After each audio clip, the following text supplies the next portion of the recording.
Nuclear hot seat. What are those people thinking? Nuclear hot seat. What have those boys been drinking? Nuclear hot seat. The corium is sinking.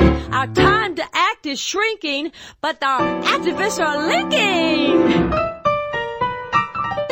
Nuclear hot seat. It's the bomb. Welcome to Nuclear Hot Seat, the weekly international news magazine keeping you up to date on all things anti-nuclear. My name is Libbe HaLevy. I am the producer and host, as well as a survivor of the nuclear accident at 3 Mile Island from just 1 mile away. So I know what can happen when those nuclear so-called experts get it wrong. This week, 2 interviews on programs that allow Fukushima children and their families a break from living in their radiation-contaminated homes.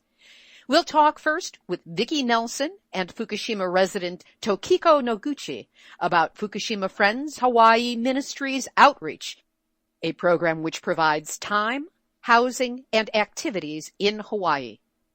That's paired with an interview on Komoro Homestay, which brings children and their mothers to the relative safety of Southwest Japan. We'll be talking with the program's founders, Laura and Gichi Inoue. Those interviews, plus Numbnuts of the Week, activist shoutouts, and more nuclear information than Hillary Clinton's handlers have approved for her to say. All of it coming up in just a few moments. Today is Tuesday, June 9, 2015, and here is the week's anti-nuclear news. Just back from vacation and zipping through the news this week, officials in Japan admitted that nuclear fuel material leaked at Fukushima into water in a ditch, and from there it leaked into the port. At 22,000 becquerels of beta ray emitting radiation per liter of water, the figure is the highest ever recorded in the port. TEPCO reported another quote-unquote small radiation spike on June 6th. This newest release coincided with a small amount of rain at the plant, so of course that's what got blamed for it. And the dog ate it. Japan's government still plans to end rent subsidies for some evacuees from the nuclear disaster, even as the public learned that those subsidies cost less than 1/3 of the total relief budget. Just 8.09 billion yen for this fiscal year, or just over $65 million. The government and TEPCO also announced a new plan that would terminate compensation payments to businesses impacted by the disaster. Meanwhile, these same bureaucrats are scratching their heads because new polls have found that the majority of younger residents originally from the towns in the evacuation zone have absolutely no intention of returning and see themselves living somewhere else as soon as they become adults. Can you blame them? Still, Satoshi Endo, mayor of the town of Hirono in the evacuation zone, said, "The results are very shocking." Satoshi Endo, mayor of the town of Hirono in the evacuation zone, said, "The results are very shocking." And a senior official for the Fukushima prefectural government said that they will present a clear vision so young people can have hope about their hometowns. Delusional. Japan has finally approved the restart of its nuclear power industry. But now the eruption of a volcano near one of the facilities is raising new questions over safety. Ya think? Just 2 days after Japan's Nuclear Regulation Authority approved a restart for the Sendai nukes, on May 29, nearby Mount Shindake erupted on a small nearby island of Kuchinora-Bujima, and on Monday, June 8th, more than 85 volcanic blasts were recorded in a single day. And still, Japan's Ministry of Economy, Trade, and Industry, or METI, has announced that by 2030, the country will be getting between 20 and 22% of all of its electricity from nuclear. Interestingly, just last week, the pro-nuclear International Atomic Energy Agency, IAEA, issued a report saying that Japan's overconfidence and excessively firm belief in the safety of its nuclear power plants was among the main reasons why the country was unprepared for the Fukushima Daiichi disaster in 2011. Let's pray that history does not repeat itself. And now, Nuclear hot seat, nuclear hot seat, nuclear hot seat, numbnuts of the week. care to drown your sorrows in some award-winning sake with that indefinable something that gives it an edge? Well, Fukushima Prefecture's got what you want because their artisanal producers won the most grand prizes in the annual Japan Sake Awards. This for the third straight year since 4 years ago, the nuclear disaster began in their backyard. 24 of the 222 brands awarded grand prizes came from breweries in the disaster-hit prefecture and were made with locally grown rice. Those spirits helped to lift the spirits of brewers still struggling with the effects of the nuclear accident, or maybe just helping them to forget the radiologic nightmare that they have found themselves in the middle of. To anyone who buys and drinks this sake, congratulations! You are this week's Nuclear hot seat, numbnuts of the week. We'll catch up with the rest of the news next week, and we'll have our interviews in just a moment. But first, Nuclear Hot Seat needs donations to keep going and growing. Money makes the world go around, and we are no exception. So if you can, please go to nuclearhotseat.com, scroll down on the homepage, click on the big red donate button, and know that any amount you choose to share with us will be deeply appreciated. Vicki Nelson has been a follower of Nuclear Hot Seat for several years. And when she let me know last week through a little Facebook exchange that we did what she's been doing to help the women and children of Fukushima, I insisted that she talk to me on the record. Vicki went to Fukushima in 2012 to offer flowers from Hawaii, intended to cheer people up, as well as provide an invitation to those living in the radiation zone to come visit her home in Hawaii where they could breathe fresh air, swim in the ocean, and eat good food. That's how she started the nonprofit Fukushima Friends Incorporated, a program that puts Fukushima radiation refugees in people's homes for a stay of up to 3 months or longer if the visas can be managed. She joined us via Skype from the big island of Hawaii, along with one of her homestay guests, Tokiko Noguchi, visiting from Fukushima with her 10-year-old son. The interpreter pressed into service for this interview, Kea Uehara, is a volunteer from a local school, and he did a terrific job on short notice despite not being trained as an interpreter or being familiar with nuclear issues. We all spoke together last week. Vicki Nelson and Tokiko Noguchi, thank you so much for being my guests on Nuclear Hot Seat. Yes, thank you very much for having us join you today. Appreciate it. Vicki, you live in Hawaii. When and how did you become active in Fukushima-related issues? After the disaster, I had been speaking with a friend of mine, Yumiko Khan, and asking her how I could help, what there were needs for, and I didn't hear from her for a while. I think it was just so much trauma. We weren't sure what we could do. We're just two women and little resources, and we just talked about it over the phone and prayed about it over the Skype. And then one day she asked me to come over for a Sunflower Day, which was being held in Fukushima to cheer people up. It provided clothing and food and a way for people to get out. And she asked me to bring flowers from Hawaii. How long after the disaster began on March 11 of 2011 did this take place? In December 2012. So about a year and a half, maybe a little bit more than that afterwards. Yeah. What was that experience like for you, and what did that lead to? Well, when I arrived, we had this event, and the radiation started to affect me right away. My eyes started to burn, and my throat started to hurt, and I felt some pain a little bit in my chest on the left side. So I didn't say too much because I was trying to encourage other people. But then my friend Yumiko said, "You look like you have a rash on the top of your head." And I believe that was one of the first symptoms also that I was experiencing radiation contact. And then we went to various places for people with disabilities, all of their shelters where the people have been taken and just provided these small little constructions to live in. And we were trying to encourage them with flowers from Hawaii and cheering with songs and trying to encourage people so that they could see a face from Hawaii and have hope that maybe they would be able to come to Hawaii and find respite to get out of their troubles, to get out of the radiation.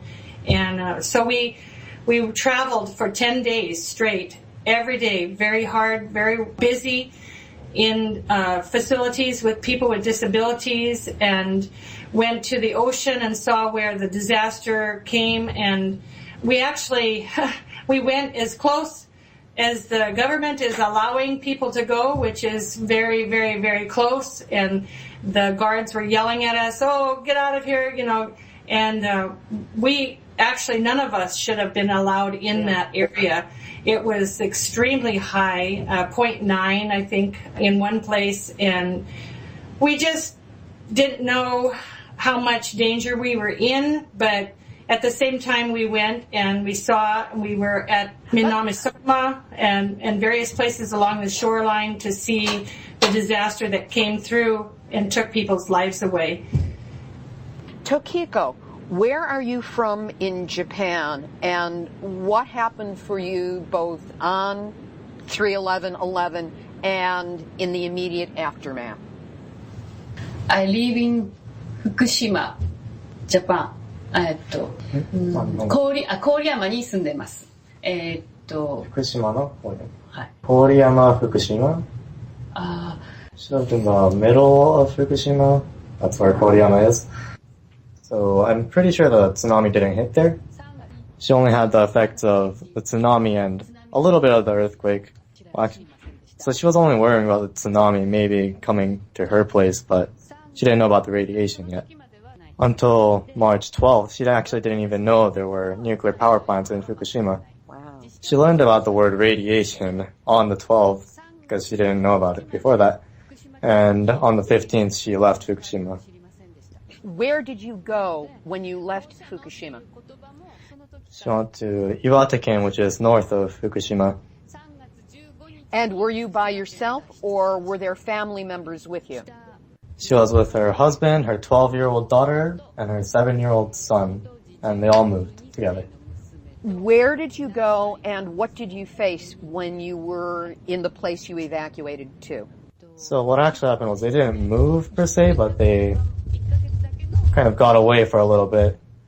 And her daughter actually didn't want to switch schools, so they went back after a month. And are you currently living in Fukushima? Yes, they live in the same place now. What has been the hardest thing for you and your children to face since the accident began? What is A2 count? Yeah, actually. A1, A2, B, C. I know about that. My daughter, my son, A2. That's the thyroid test that shows that there are nodules of a particular size on the thyroid. So both your son and your daughter have these growths, these nodules on their thyroid. It didn't get large, but they had a lot of them though, apparently. Just that they didn't really get big. And that's apparently what the A2 result means. Yes, that refers to the size, but the fact that there were a lot of them is also significant. It's important to know. What about yourself and your husband?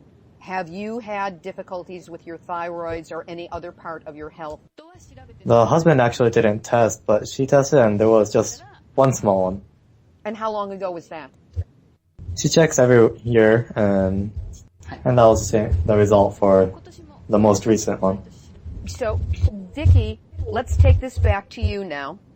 How did you and Tokiko meet, and what has been your involvement?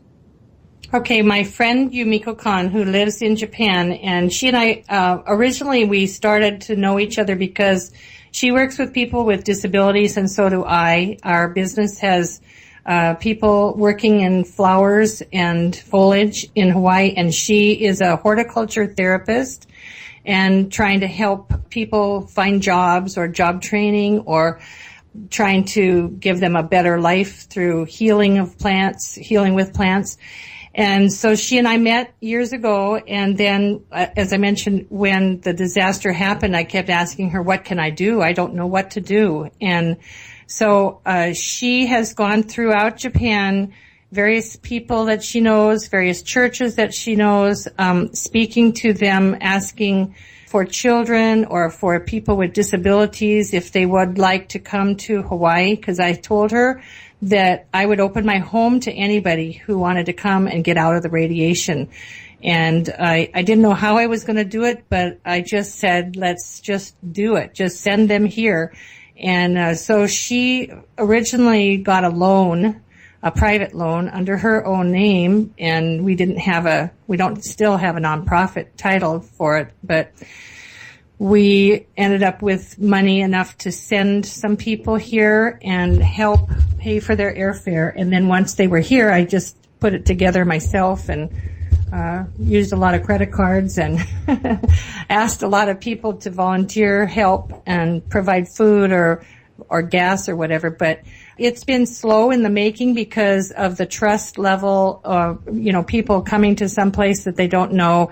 I'm not a regular tour company. I'm just a mom, and we have a home that's open for them to come and experience some time of respite and eat different food. And what we've been experiencing also is that every single person that comes has a reaction to the change as soon as they come here. There's been people who have vomited. They've been having nosebleeds. They've been dizzy. They've been very ashen in color. And this is once they have left Japan. In other words, yes. It is the lack of the radiation that allows them to then have these reactions to... It's like it's expelling from their body. There's diarrhea. There's nosebleeds. Almost every single person has had nosebleeds on their pillow. I find blood, and then they don't want to tell me that they have these reactions. They're embarrassed. Vomiting. Tokiko's son vomited the whole first week practically, and diarrhea, and we actually took him to the hospital because we felt that he was dehydrated. And they did run tests, and they said, yes, he was dehydrated. So he was kept overnight at the Hilo Hospital on the Big Island and cared for. Everybody just adored him. He's just the cutest little 10-year-old that you ever saw. He has Down syndrome. Tokiko, how did you become involved with Vicky and with Fukushima Friends? Again, from Yumiko-kan, Vicky's friend. So because Tokiko was staying at Fukushima, Yumiko found her and told her that she should move out. Tokiko actually borrowed a house in Okinawa, which is rather safe, for 1 year, but she actually went there once. So she didn't get to move out, I guess. Yeah. So then Yumiko offered she should do detox camps. And this detox would be with Fukushima Friends in Hawaii? Yes. What does the program consist of when people come over from Japan, and what does it do for them? Well, right now, we're really grassroots. I'm just a mom. I'm not a professional medical doctor or a psychologist or psychiatrist, but we just offer love and kindness and a bed and fresh air and grass to run and play and swings to swing on. And I have 13 grandchildren, so they can run around with the grandchildren when they come over. And we go to the ocean and take in a lot of picnics and just enjoy some kind of fun and get the troubles out of your mind and meet people here in Hawaii. One of the things I'm really involved with is Christian fellowship with other people, and they've been opening their arms and opening their homes to help out. And so we are we are sharing with people and asking them to provide homestays. And then also every day we have a Bible study and just trying to help everybody understand who God is, that He is a loving Father of us all. And if someone isn't Christian, can they still participate in the program? Is there any limitation? No, there's no limitation at all, but the understanding is that we explain before they come that they will have opportunity if they desire to go to church or to meet people who do go to church, and that we are all over the community, all over the island doing things. So they're meeting lots of variety of people and sharing in music and dance and anything that anybody provides on the island. I go through the calendar of events that maybe hula is available, maybe singing is available, whatever. So that's not based on Christianity, but that is the underlying mission of my heart, is that I share God's love with everybody. Mm-hmm. How long do people come for when they come to be part of this program? What is the average stay? Well, right now, Rintaro has been here 3 months, and that's the maximum for the visa currently. We're hoping that we can establish some sort of job training program that's fun and job experiences for anybody, because under a job training program, we understand that the visa can be under like a year extension of time. And what we're trying to do, we have some land. Unfortunately, it needs to be purchased and sold because we do have a mortgage, but we have land, so we're looking for hopeful people that would invest in Fukushima, and my husband said he'd be happy to try and build homes on the land for them to come, and then they're not necessarily in a program. They have freedom to do what they want, rent cars or whatever they'd like to do. But at the moment, we're just a simple family that's opening our doors. So I don't have everything put together perfectly, but sometimes they've come 6 weeks, 2 weeks, 4 weeks, just depending on what they can afford to take away from their life over in Japan. I'd like them never to go back. That would be nice if it can be accomplished. When you say you help people detox from radiation, other than getting out of that immediate environment at Fukushima, are there any programs, are there any protocols that you have them follow to assist them in getting the radiation out of their bodies? At the moment, we're not really doing a huge part of that, but we do have in the works people who grow organically here who will supply the vegetables and the fruit. And of course, Hawaii is plentiful of that, but I'm not a very good cook, so I'm not focused on that really, but that's exactly what we need. And so we've asked for people to come forward to try to help us. You know, this is in many ways similar to a program called Komoro Homestay that was put together by Laura and Gichi Inoue in Japan, which allows for Fukushima mothers and their children to get away at least for 3 or 4 weeks at a time. And I'm wondering, have you had any contact with any other groups or any other individuals who are providing homestay opportunities? Yumiko's doing that because I don't speak Japanese. She's been the one who's doing the resourcing over there, and I know that she's got many, many places, but I haven't heard of that one particularly. In closing, Tokiko, is there anything you want to say to the listeners of Nuclear Hot Seat? Please help protect the kids. Thank you very much, is what she said. And if people want to learn more about the Fukushima Friends program or learn about how this structure of providing homestay is proceeding, is there a website they can visit? Yes, it's called loveneverfailsjapan.com. And you can donate or you can contact us by email, fukushimafriends@gmail.com. Tokiko, safe journey to you Are you returning to Fukushima in the near future with your son, or will you be able to stay in Hawaii now? This Friday, they're gonna actually just go back to Fukushima. May you be able to find a place where you and your family can be safe from the radiation, or as safe as possible. Thank you. Kokiko has a website of her work that she's doing in helping children to find respite.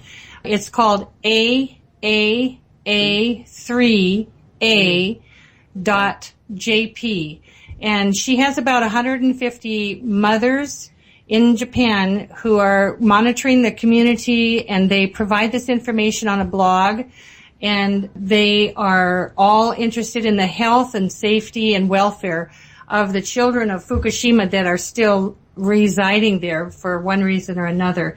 And she's also made contact with people in Australia, and in Italy, and Hokkaido, and Okinawa, various different places that they are providing respite for the children and the families. She just wants children to have a bright future and be protected so that they can have that future. Amen to that. That was Vicki Nelson of Fukushima Friends and Tokiko Noguchi, one of her guests at the program. This was done through interpreter Keiya Uehara. Links to the websites for Fukushima Friends and Tokiko Noguchi's work will be found on the website nuclearhotseat.com under this episode, number 207. Next, we revisit an interview with Laura and Gichi Inoue from Nuclear Hot Seat number 155, exactly 1 year ago on June 10, 2014. Laura and Gichi founded Komoro Homestay, a program which sponsors families with small children to come to the relative safety of the Komoro Nagano region in southwest Japan from their homes in Fukushima. In this interview, we discuss different aspects of the stress and danger to which families are exposed, as well as the political and social pressures being brought to bear against any who dare to speak out about radiation dangers. Laura and Gichi Inoue, welcome to Nuclear Hot Seat. Nice to be here. Nice to be here, yes. First of all, where do you live in Japan in relationship to Fukushima? We are 4 or 5 hours drive from Fukushima. Distance is one of the key factors, but the other factor is that we are in the middle of high mountain, so that according to that study of Chernobyl case, that the radiation doesn't go over that mountain, so that we first predicted that our place is much safer than around in Fukushima, including Tokyo, so that we started this program. When did you first become aware of the impact of the earthquake and tsunami on the Fukushima Daiichi nuclear power plant? And what was your immediate response? First, that these broadcasted on the news. As it was happening? Yes. Actually, that I studied some of the nuclear fusion when I was in university, so that I could tell that can happen. A certain risk was there, and especially that according to my business experience, that's a big organization like TEPCO or that's a government, they're very slow in decision making and so on, so that I was alerted the way they dealt with these accidents. And Laura, yes. How was the impact on you, and what was your immediate response as you became aware of the problem with the nuclear reactor, and through Gichi's response, what you knew was going to be happening for the people? Well, my response was really filtered through Gichi, because he had the knowledge both of matters nuclear and of the insides of big businesses and how they managed or mismanaged things. And together we became immediately aware that the consequences of this could be very, very bad. And as the weeks unfolded, we were proved to be unfortunately right. I felt, that was logical thinking, that I felt in front of you that if you be in that the site of the fire, and then that the house is burning, and then inside the house, burning a house, some children or families are there, then you cannot stay or stand by. You try to get them out. You just want to do something. That's the first very strong urge of that my feeling, to do something rather than just stand by and then onlookers. How did you determine that you were going to focus on the needs of mothers and children to get out of the radiation zone? How quickly did that concept come up, and what did you do to start working on it? There are two holds. One is that because I was working in that's a big company, and then that's their nature of slow decision making, and then that's not decide properly, and they're not ready to take responsibility. So that is a human risk. And then I could tell that ordinary weak people, especially the weakest children, could be that victim or the result of this big organization slowness and so on. So that I decided to take care of them or do something to them. Because most of that big organization, including local government, it's the last thing they think about. Well, the last thing they think about are the powerless. Yes. What actions did you take to facilitate an outreach to the mothers and children of Fukushima? And how much participation was there by others in Komoro to do this with you? We knew some of that volunteer group, 3 or 4 in our neighbors, so that I just proposed to form this volunteer group to support and help these families. And then they agreed upon. And then that many people felt in urge of doing something. 3 or 4 local volunteers, activists around us, I asked to form this volunteer group to start with, and then they agreed. And then also we asked local church priest who is running the kindergarten to join in to this volunteer group, and then they all agreed. So that's how we started. That was 3 days after this massive fallout of that radiation occurred. So this started virtually while the disaster was still unfolding at its worst. Yes. Laura, how did you reach out to the mothers and children in Fukushima to let them know that you were going to be offering them a place to come and stay, at least temporarily, to get out of the radiation zone? We were fumbling. We didn't really know how to do this, but we started through acquaintances and networks other people had, and they didn't work very well. But what worked in the end were websites aimed at young mothers. And so Geichi put the information on 1 or 2 websites like this, and the responses came pouring in, more than we could cope with. Yes. First, the end of March and April, May, we tried to use this anti-nuclear activist channel. That's one thing. Within a week after we formed this group, one of that a group member found 3 guest house empty, so that we can use that for the homestay facilities. So that after that, we sent all this notice at the beginning of April to first anti-nuclear activist channel.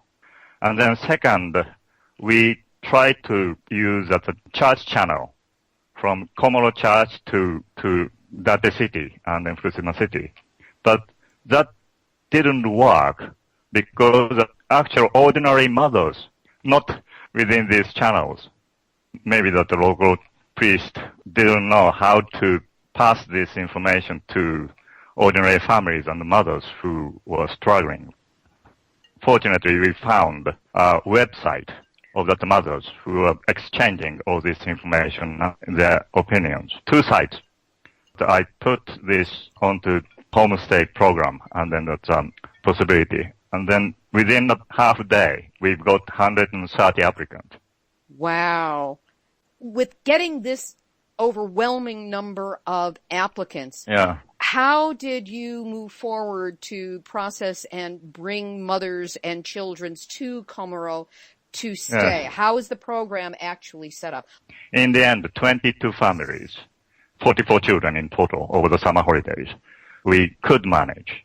And then we prioritize that these applicants, and then that around the area where most of the contaminated area to start with, and also that the age of children, small babies are more dangerous. So that unfortunately we only accepted 22. It was heartrending to have to select people. And Yes. I'll never forget the evening when all the applicants, first applications were flooding in. They first rang this, actually it was a Methodist minister, and he couldn't cope with the telephone calls. They were just coming, and many of the callers were in tears. Yes. And could barely speak. Anyway, finally it settled down and we selected these people who came. And one other thing we did was to prioritize during the summer holidays those with school-aged children. And the smaller ones, where there were no school-aged children, could come after the holidays were over. Yes. Because they weren't bound by school terms. And this was the stage when they just had to get away. They weren't thinking about settling anywhere or anything for the future. It was just the immediate few weeks. First notice was for the summer holiday, but also we extended this scheme, and then even after the summer holidays. That first year we didn't restrict the stay period only for the summer holiday. We extended some facility for 2 families to stay nearly half a year. Within that time, they could find somewhere to move out. 7 families out of 22 who came to homestay over the summer holiday. These 7 families moved out, and then we helped them to find the house in Komoro and in Nagano cities and so on. We here in the West do not necessarily understand Japanese culture well enough to understand the pressures faced and still being faced by families in Fukushima. What were and are some of the stresses on the mothers and children?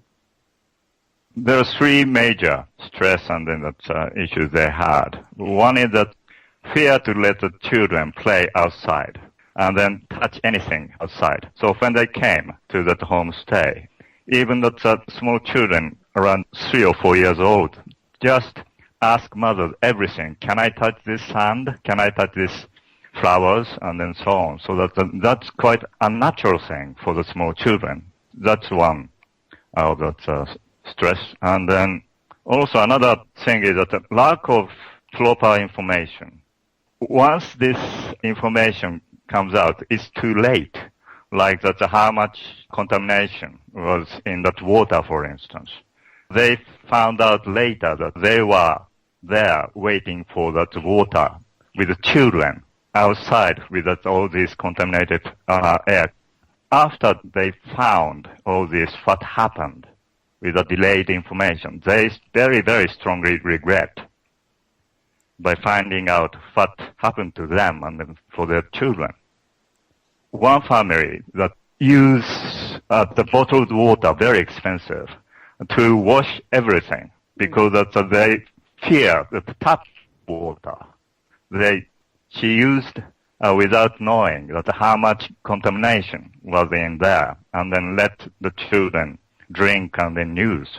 And then ever after she found out that delayed information, how much it was contaminated, then she had a very strong regret, and then even after it went back to normal, that she never touches that tap water.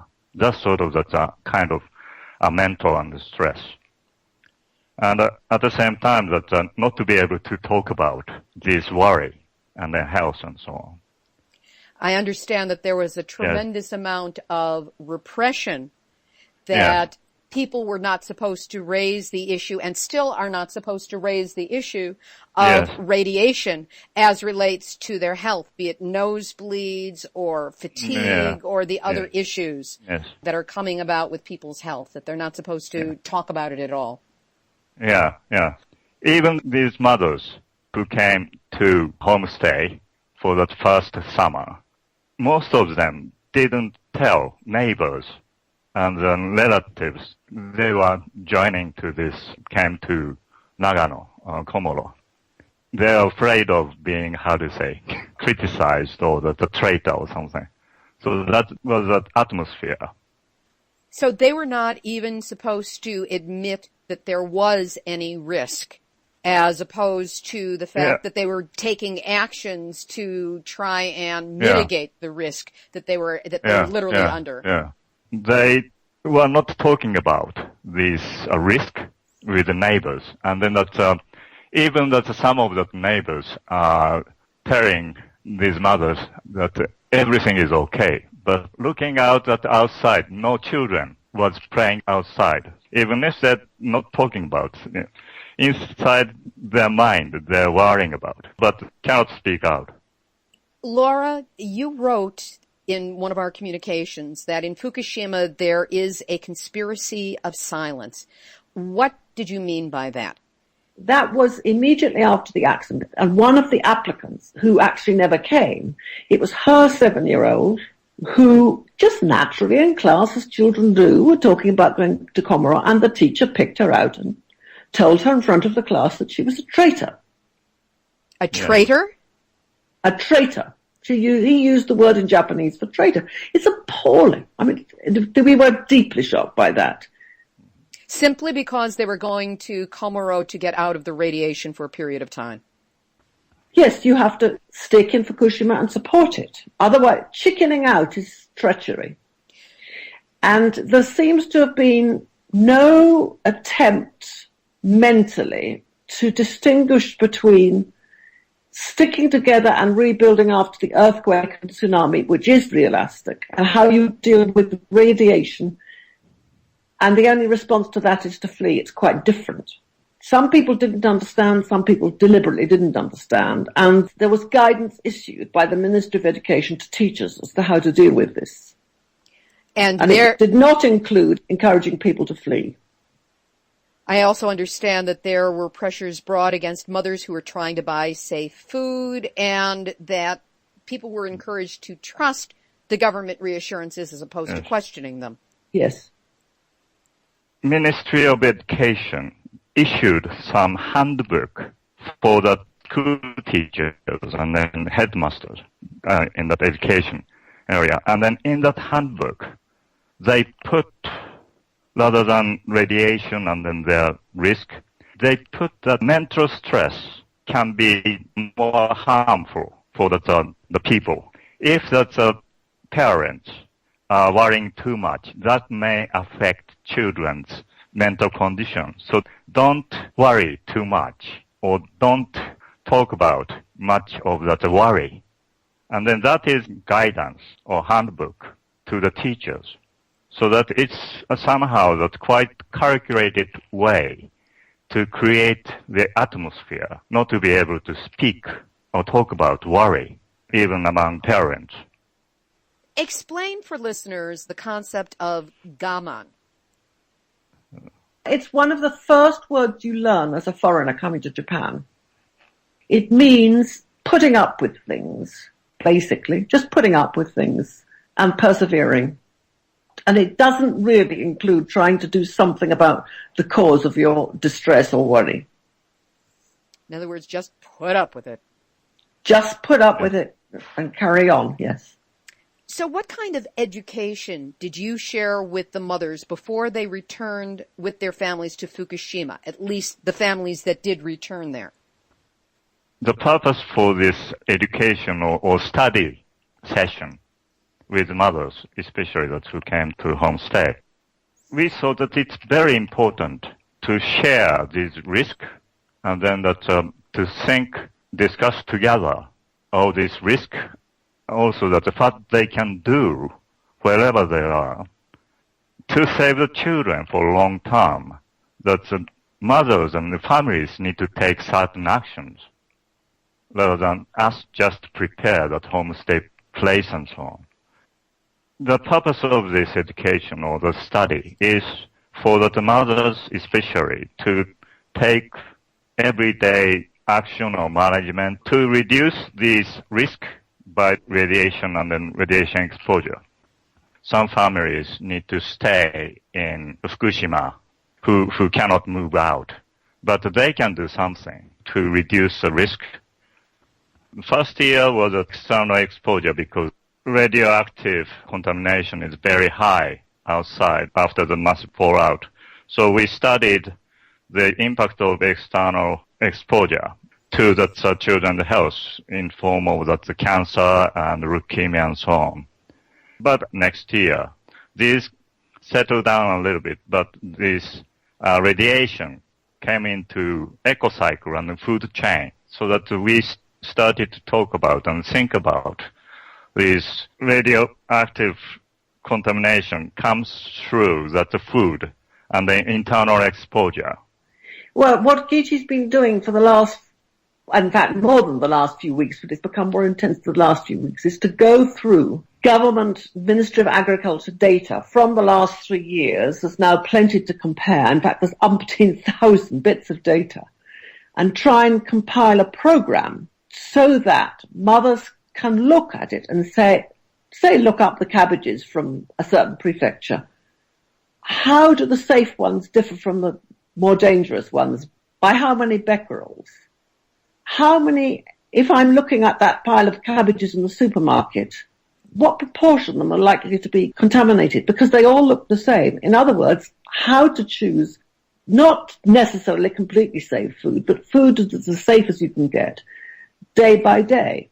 We have to eat something, even if it's not 100% satisfactory. And I understand that the authorities in testing the cabbages come up with an average becquerel count, which can be wildly different from cabbage to cabbage. But they go by safety by saying that there is an average becquerel count that we will consider to be okay. Yes. And then that's actually that government issued all this data, and then that the average is quite similar. But what they're doing is set certain criteria too high for the children's health point of view. That's 100 becquerel per kilogram. It's too high. Almost any of these radiated food come into the market. In that situation, that mothers need to choose which one. If they have some choices, then that to choose a safer one, less contaminated one, or the less risky one. But that information is completely missing. And then that the government is just issues the numbers.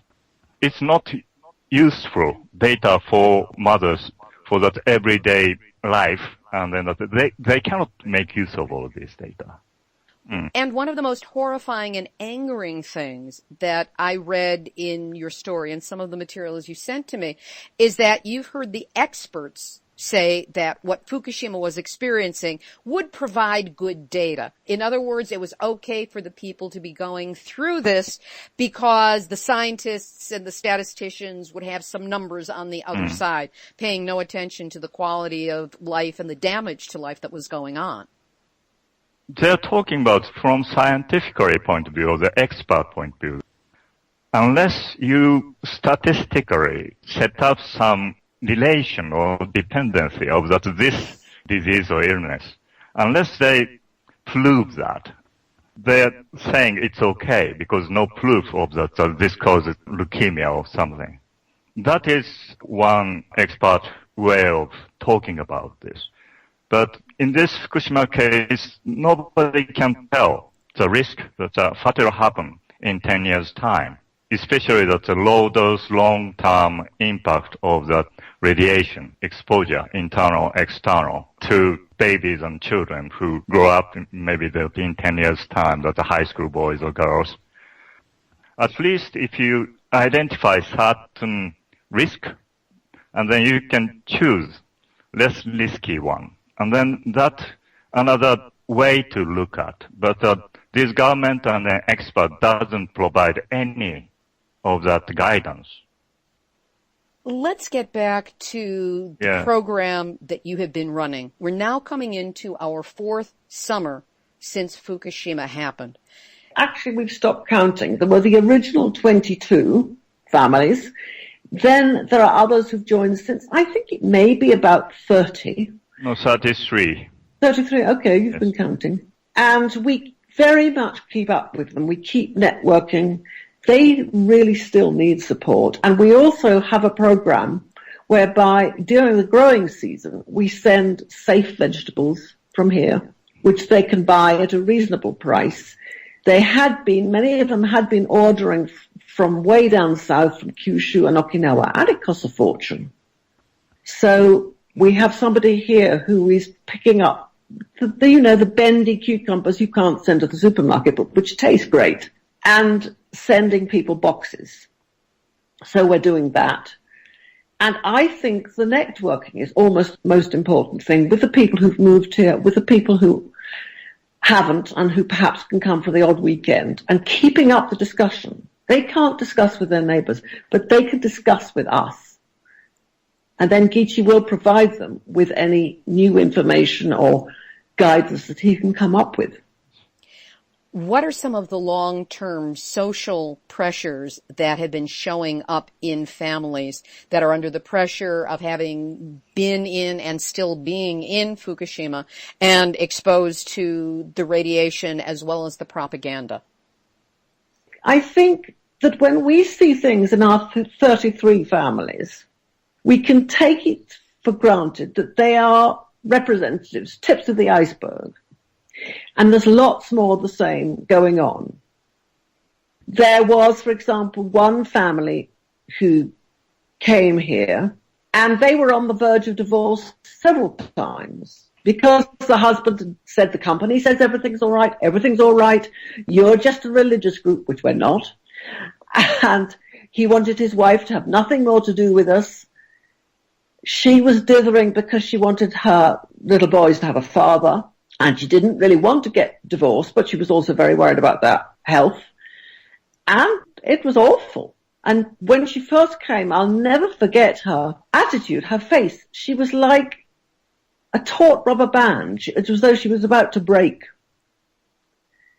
Their problems have, I think, been solved because his company sent him to a much safer area. So they're all now living there. But we're in regular contact.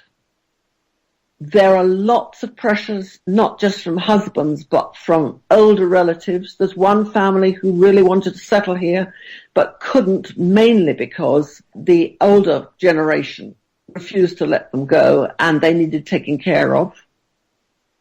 All sorts of things that never would have arisen had it not been for the accident. Then there are worries into the future. This is a very Japanese kind of worry, that the children who are exposed to radiation would not be able to get married. There was a terrific difficulty in victims of Nagasaki and Hiroshima getting married because of the fear of genetic defect. And now this is carrying over to those children who have been impacted by Fukushima Daiichi. Yes.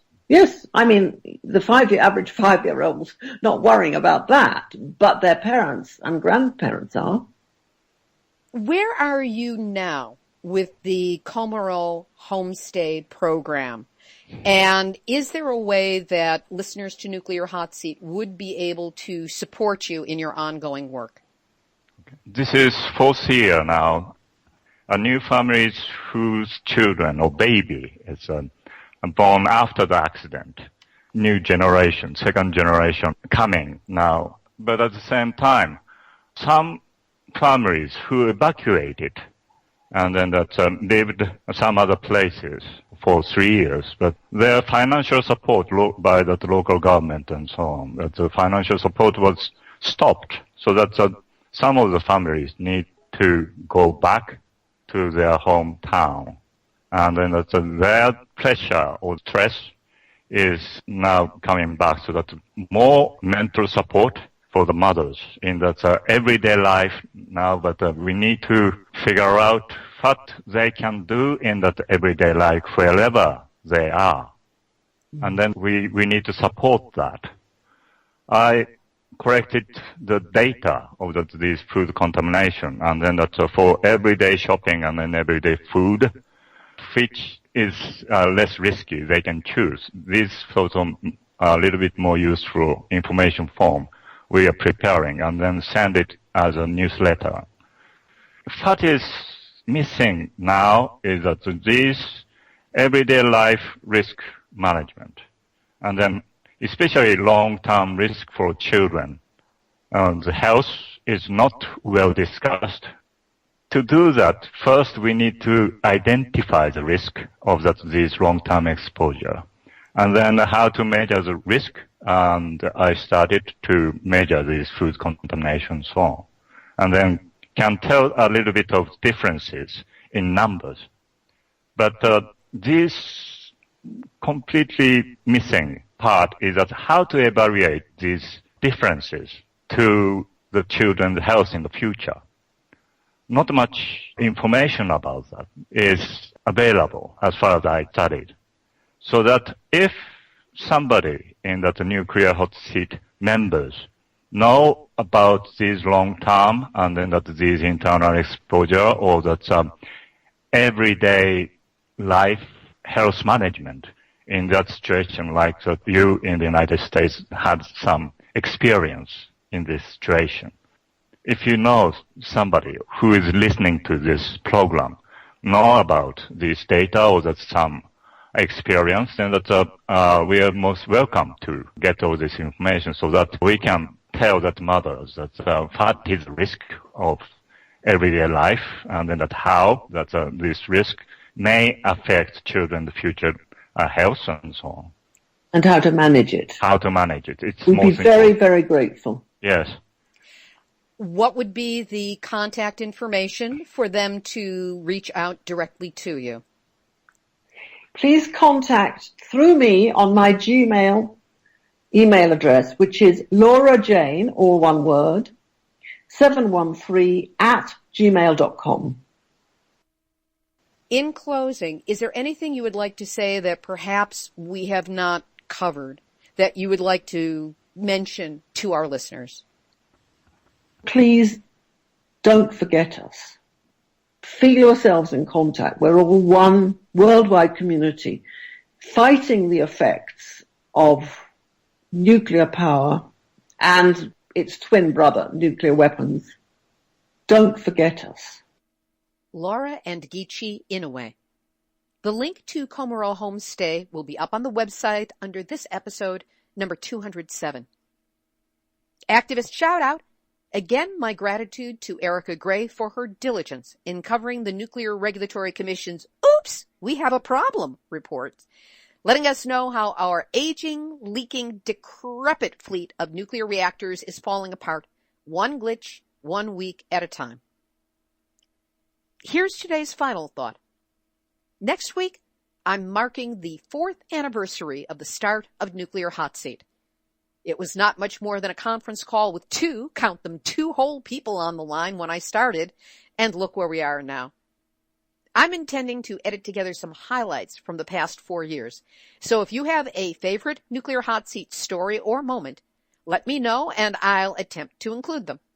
Send this information by email, please not Facebook. I lose things that way. Send it to info@nuclearhotseat.com.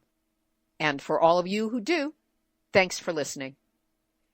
This has been Nuclear Hot Seat for Tuesday, June 9, 2015.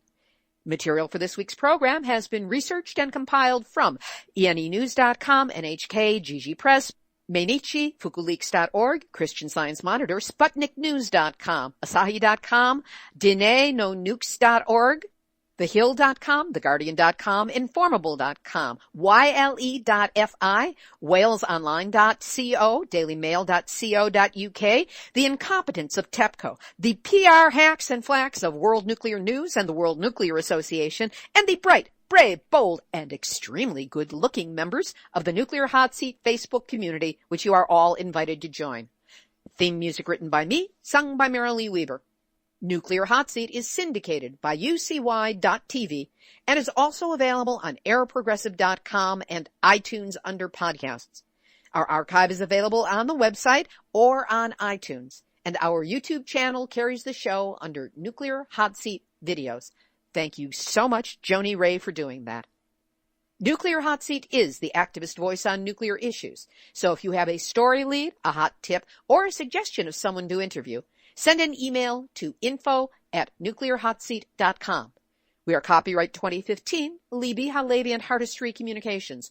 All rights reserved, but fair use allowed as long as proper attribution is provided. This is Libbe, HaLevy of Artistry Communications, the heart of the art of communicating, reminding you that we've all had our nuclear wave.